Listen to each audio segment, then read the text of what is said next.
I will now recognize myself for 5 minutes of questioning. I have a lot of questions and I have a lot of witnesses. So I would just ask if it's yes or no to please just tell me yes or no.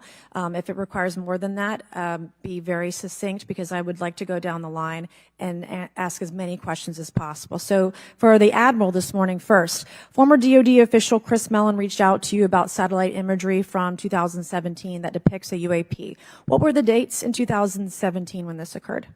I can't share with you the details, ma'am, but I can do it in a closed setting, and I can also tell you the agency that wrote a report on it. Okay, so who has the imagery? I can tell you that in a closed setting. Can you describe what was depicted in the satellite imagery? Just a description. It was a UAP, ma'am. That's it? No other description? The term that the analysts used, they called it the button. It was a disc-shaped object. Okay, where was it? I can't tell you that, ma'am. Okay. All right. Okay, Mr. Elizondo, you state in your testimony that, quote, advanced technologies not by our government or any other government are monitoring sensitive military installations around the globe, end quote. If these technologies are not made by any government, who's making them? Private companies, or are you implying they are crafted by a non-human intelligence? Well, ma'am, that's precisely why we're here. The problem is that, temporally speaking, over decades, not just the last 10 years, to put this in perspective, are these private companies you're implying, or is this non-human intelligence? It may be both. Okay. When it comes to Blue Force Technologies, I would not be able to discuss okay. that. Are you read into secret UAP crash retrieval programs? We would have to have a conversation in a closed session, ma'am. I signed documentation 3 years ago that restricts my ability to discuss specifically crash retrievals. I submitted for my book through the DOPSR process, which took a year for it to be reviewed. And what is in the book is what I was told I'm allowed to talk about. Has the government conducted secret UAP crash retrieval programs, yes or no? Yes. Okay. Were they designed to identify and reverse engineer alien craft, yes or no? Yes. Does the U.S. government have any reverse, okay, we've already answered that question about retrieval programs. Do any U.S. contractors have the same? I would prefer to address that in a closed session, ma'am. Okay. In your book, you mentioned government employees who've been injured by UAPs, placed on leave, and receiving government compensation for their injuries. Is that correct? That is correct. How can the government deny we have recovered craft if they're paying people because they've been injured by recovered craft? Ma'am, that's a great question. That's why I think we're here again, because I've seen the documentation by the U.S. government for several of these individuals who have sustained injuries as a result of a UAP incident. It's a crazy idea, right? The hypocrisy and the logic. Okay, Mr. Schellenberger, I'm going to say it again to be very clear. Immaculate Constellation. What's its mission and how are they funded?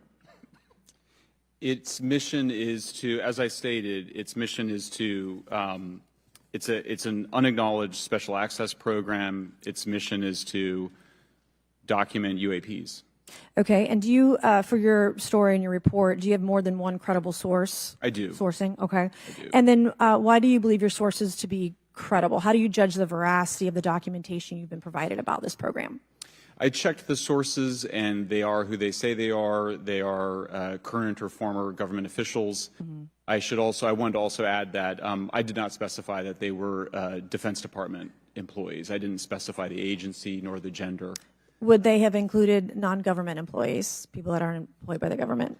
These are, I'm comfortable saying that these are government or previously government employees. Any of them currently employed by a private contractor or private contractors? I'd rather not say. Okay. What's the key takeaway, just a few seconds, about the Immaculate Constellation document you provided us today? I think that what the American people need to know is that the U.S. military and intelligence community are sitting on a huge amount of visual and other information, still photos, video photos, other sensor information, and they have for a very long time. And it's not those fuzzy photos and videos that we've been given. There's very clear high res, high resolution. How many visuals, graphics, videos, photos? I mean, I've been told hundreds, maybe thousands. I mean, I also wanted to say, because there was some conversation around concern around the revealing of these materials, revealing the source collections, but some of these are shot from helicopters using normal videos of oceans. I just think that's absurd that somehow you're going to be revealing some secret U.S. technology by revealing that you've photographed orbs off the coast of Kuwait. Okay, thank you. I have 8 seconds. Mr. Gold, did the NASA independent study team get briefed on what you call OSAP? Very quickly.